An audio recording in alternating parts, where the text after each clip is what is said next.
I was always told to stay away from the woods. As a kid, I was naturally curious and adventurous, but the warning of the old witch living in the dark depths of the forest instilled a sense of fear in me. My friends and I would often dare each other to venture into the woods, but none of us had ever mustered the courage to actually do it. One day, as I was walking home from school, I heard whispers coming from the woods. It sounded like a woman's voice, but it was dark and eerie. I could feel a chill running down my spine, and my heart began to race with fear.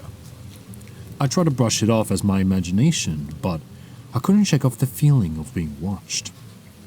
When I got home, I couldn't stop thinking about the voice in the woods. I decided to ask my parents about it, hoping they would calm my fears. To my surprise, they looked at each other with concern written all over their faces. "Stay away from the woods, sweetheart. There was an old witch living there, and she's not someone to be messed with," my mom warned with a stern look. "But why?" "What does she do?" I asked, my curiosity overtaking my fear. My dad leaned closer to me and whispered, "They say she was once a kind lady, but she made a deal with the devil to gain magical powers.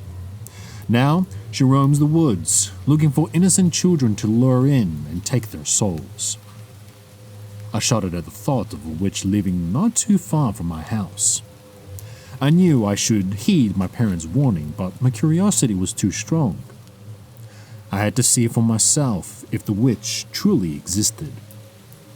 That night, under the cover of darkness, I sneaked out of my bedroom window and made my way towards the woods. The closer I got, the stronger the whispers became. It was as if the woods were calling out to me, enticing to me to get closer.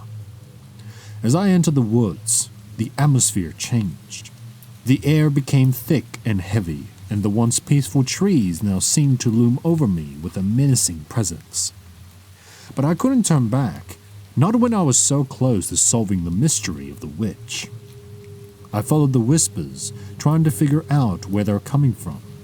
Then, I saw her. She was standing in the middle of a clearing, her long black hair covering her face. I could feel her dark energy radiating from her. With trembling legs, I took a step closer and called out, "Are you the witch who lives in the woods?" She slowly raised her head, revealing her twisted and wrinkled face. Her eyes were dark and her teeth were yellow and rotten. She cackled and said, "Yes, I am the witch you seek. What brings a young child like you into my domain?"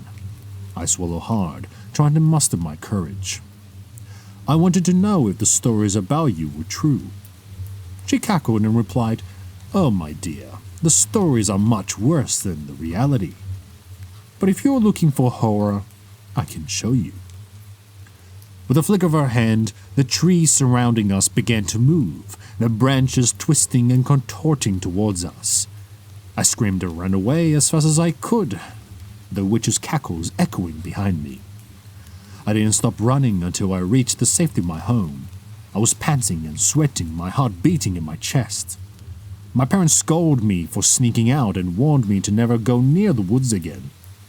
But I couldn't stop thinking about the witch and the power she possessed.